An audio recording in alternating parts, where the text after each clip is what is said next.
मुख की बात हम लोग कर चुके हैं, आहार का पहला भाग। अब हम लोग बात कर रहे हैं दूसरे भाग की। दूसरा भाग होता है ग्रसनी।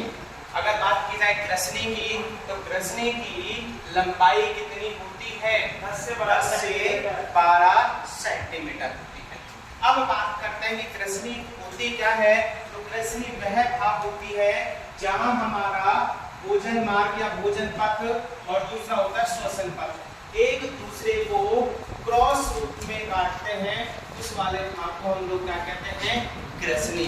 अर्थात भोजन पथ और श्वसन पथ जहां पर एक दूसरे को क्रॉस रूप में काटते हैं या पर एक दूसरे से मिलते हैं, उस वाले भागों को हम लोग क्या कहते हैं?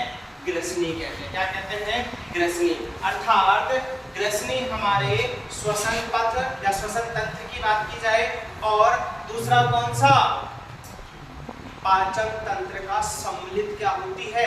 भाग होती है। अर्थात जहां पर हमारा भोजन की बात करते हैं तो भोजन के बारे में हम लोग किसमें पढ़ते हैं? पाचन तंत्र में।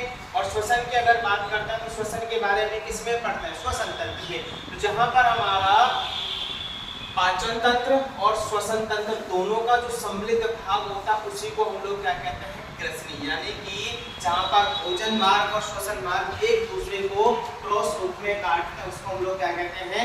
ग्रसनी कहते हैं। अब हम लोग बात करते हैं, यहाँ पर देखो हमारा भोजन जो मार्ग होता है ये किसमें खुलता है? नीगल द्वार में। और नीगल द्वार जाकर किसमें खुलती है? ग्रास नाल में। तो भोजन सीधा किसमें जाता है? ग्रास नाल में। अगर बात करते हैं श्वसन की, तो श्वसन वाला जो मार्ग होता है ये किसमें खुलता है? ग्लोटिस में। और ग्लोटिस जाकर अंतिम रूप से किसमें खुलती है? श्वास नाल में। अब यहाँ पर हमारे इस ग्लोटिस के ऊपर एक ढक्कननुमा संरचना पाई जाती है। क्या पाई जाती है?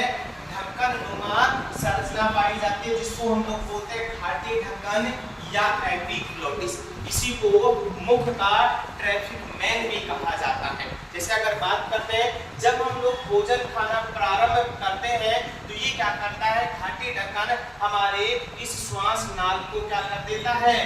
बंद कर देता है, जिससे कि भोजन किसमें ले जाए? ग्रास नाल में। ठीक है। अगर भैया ये ढक्कन खुला होगा तो भोजन सीधे किसमें चला जाएगा? श्वास नाल में। तो ये इस भोजन को श्वास नाल में जाने से रोकने का कार्य करते, ताकि भोजन किसमें जाए? ग्रास नाल में। और कई बार तो इतनी घातक स्थितियां हो जाती है कि भोजन जाकर किसमें फंस जाता है? इस श्वास नाल में जाकर फंस जाता है और व्यक्ति की मृत्यु तक भी हो जाती है। इसी वजह से हम लोगों को सलाह दी जाती है कि जब भी हम लोग खाना खाते हैं तो खाना खाते समय बातचीत नहीं करनी चाहिए, क्योंकि ऐसा करने से ये कई बार ग्लोटिस वाला जो भाग होता है खुला रह जाता है और भोजन गलती से किसमें पहुंच जाता है? हमारी श्वास नाल में पहुंच जाता है। ठीक है। अब बात करते हैं तीसरा जो भाग आता है वो कौन सा होता है? ग्रास नाल, या इसको बोलते हैं फेरिंक्स। तो ग्रास नाल की लंबाई कितनी होती है? 25 सेंटीमीटर होती है। कितनी होती है? 25 सेंटीमीटर। और इसका कार्य क्या होता है? भोजन को मुख से कहां पहुंचाना? आमाशय। तो देखो जब हम लोग भोजन करते हैं, ये वाला जो भाग होता है हमारा बीच वाला जो मुख को और आमाशय को जोड़ता है उसको हम लोग बोलते हैं ग्रास नाल, या इसी को बोला जाता है विंड पाइप। तो ये इस भोजन को मुख से लेकर कहां पहुंचाता है? हमारे आमाशय में। अब ये किसकी बनी हुई होती है? तो ये किसकी बनी हुई होती है? मांसपेशियों की बनी होती है। और इसमें ये वाला क्वेश्चन बहुत बार एग्जाम में पूछा जाता है कि इस ग्रास नाल में कौन सी गति पाई जाती है?